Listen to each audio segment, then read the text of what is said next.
Congratulations. Thank you వేదా.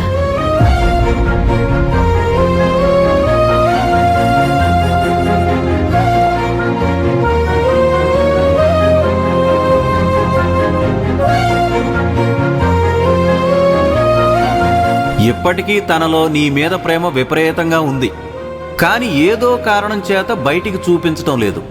అన్నపూర్ణ అత్తయ్య chairman అయిందని వేద వచ్చి అత్తయ్యకి స్వీట్ తినిపించి విష్ చేసి మంచి పని చేసింది. వేద మొండిదే గాని అత్తయ్య కూతురే కాబట్టి తనలోనూ తను కూడా కుటుంబం అంతా కలిసి ఉండాలని కోరుకుంటుంది. ఒకసారి వేదని చూడాలనిపిస్తుంది.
ఇంత ప్రేమ పెట్టుకుని ఎందుకు వేద నాతో గొడవ పడుతున్నావు?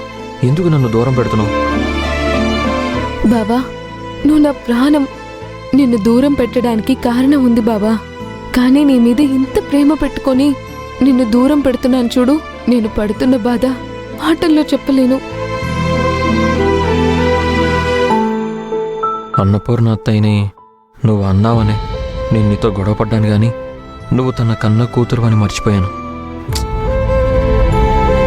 ఈరోజు మీరిద్దరూ ఒకరికొకరు స్వీట్స్ తినిపించుకుంటుంటే చూసి నేను మురిసిపోయాను వేద. నీతో మాట్లాడాలనిపిస్తుంది బావా, కానీ ఆ అవకాశం లేదు. మన ప్రేమ కంటే మన కుటుంబాలు కలిసి ఉండడమే మనకి ముఖ్యం కదా. ఇది కరెక్ట్ కాదు వేద. మన మనసులో ఇంత ప్రేమ పెట్టుకుని మన ఇద్దరం ఇలా దూరంగా ఉండడం అస్సలు కరెక్ట్ కాదు. నీతో మాట్లాడతాను. నీ మనసులో నా మీదున్న కోపాన్ని పోగొడతాను.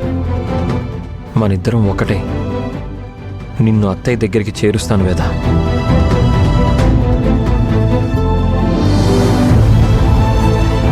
బావా, స్వామీజీ చెప్పిన దానికి ఏదన్నా పరిహారం జరిగి మనిద్దరం ఒకటవ్వాలని, మన ప్రేమ గెలవాలని నేను ప్రతిరోజు ఆ భగవంతుణ్ణి కోరుకుంటున్నాను బావా.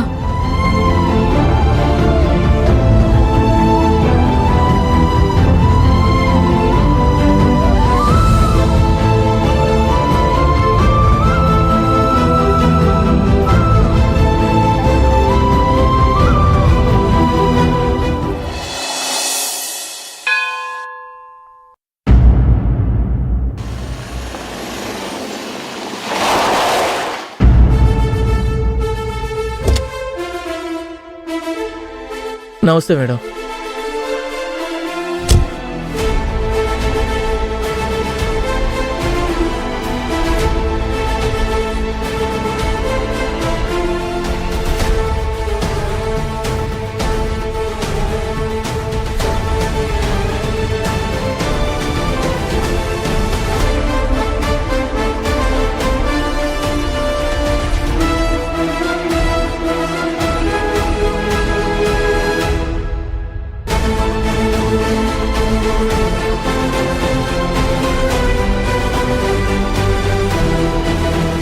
నమస్తే మేడం.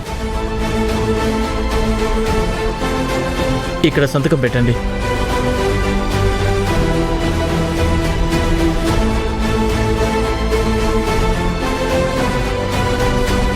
మాజీ చైర్మన్ బాపినేడు గారు అనుమతిచ్చిన రోడ్డు కాంట్రాక్టులు, బిల్డింగ్ కాంట్రాక్టులు ఇలా ప్రతి ఫైలు నాకు కావాలి. ఎందుకు మేడం? ఏమైనా అవకతవకలు జరిగాయేమో చెక్ చేయడానికి. పాతవాటి గురించి ఎందుకు మేడం? బాపినీడు గారు ఓడిపోయారేమో కానీ పరపతి డబ్బు ఉన్న రాజకీయ నాయకుడు. ఆయనకి దూరంగా ఉండండి. బెదిరిస్తున్నారా లేదా ఇన్ఫర్మేషన్ ఇస్తున్నారా? మీరు ప్రభుత్వ ఉద్యోగి, బాపినీడు సలహాదారు కాదు. అత్తయ్య చెప్పింది కదా, వెళ్ళి ఫైల్స్ తీసుకొని రండి. నేను చైర్మన్ అయింది ప్రజలకు మేలు చేయడానికి మాత్రమే కాదు, తప్పు చేసిన వాళ్ళకి శిక్ష పడేలా చేయడానికి కూడా.